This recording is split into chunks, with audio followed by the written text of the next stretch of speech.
We've looked at Klax already on this channel, twice actually. The original Game Boy had two versions, a Mindscape version that we got in Europe and North America, and one for the Japanese market by Hudson Soft. If you recall, I wasn't particularly enamored with either of them. The Mindscape one looked the better of the two, favouring the traditional half-on three-dimensional design rather than the top-down view, but neither of them really looked amazing, and in fact the gameplay was kind of hampered by the monochrome. You really need colour to get the best feeling out of Klax. Also, the sound design in both instances was surprisingly underwhelming, especially when you consider how almost iconic this title can be sometimes in that department. It's a fun puzzler with a definite decision-based skill curve to master, and I certainly feel the Game Boy Color should be more competent than its predecessor to pull it off, especially using the GBC exclusive expanded carts like this one does. The aim of the game couldn't really be simpler. There are these 5 conveyor belts scrolling towards you, and different coloured blocks tumble down them. It's your job to collect them on your paddle thing and drop them into the 5 receptacles at the bottom. Make sure you catch them though. Any that tumble over the side without being caught will break, complete with screams of agony, and you'll lose a life.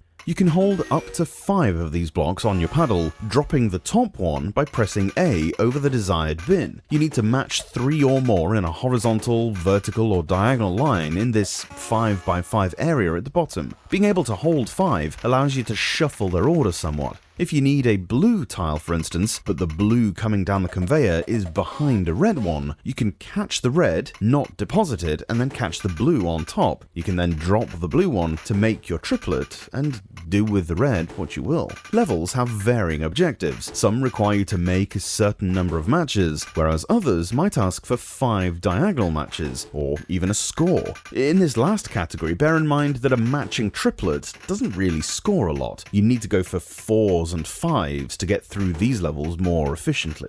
That's really all there is to it. I'm really glad that the Game Boy finally got a good version of Klax. It looks great here, and you'll be pleased to hear that the bonkers sound design is back on point. Funny, over-the-top voice acting, bopping music and everything. Yeah, we're back, baby. A fun little addendum about the Game Boy Color version, there are some hidden images in the game code that you can find by entering the correct passwords. There are quite a lot of them, so I'll just show you a few at the end of the video here. The full list of them was in Nintendo Power issue 128 if you want to check the rest out. An interesting one in particular was where programmer Mike Meeker proposed to his girlfriend Mickey by hiding a Game Boy camera shot of the two of them in the code, and him encouraging her to play it. I'd love to know if that worked, or if she just never got good enough at the game to be able to say yes.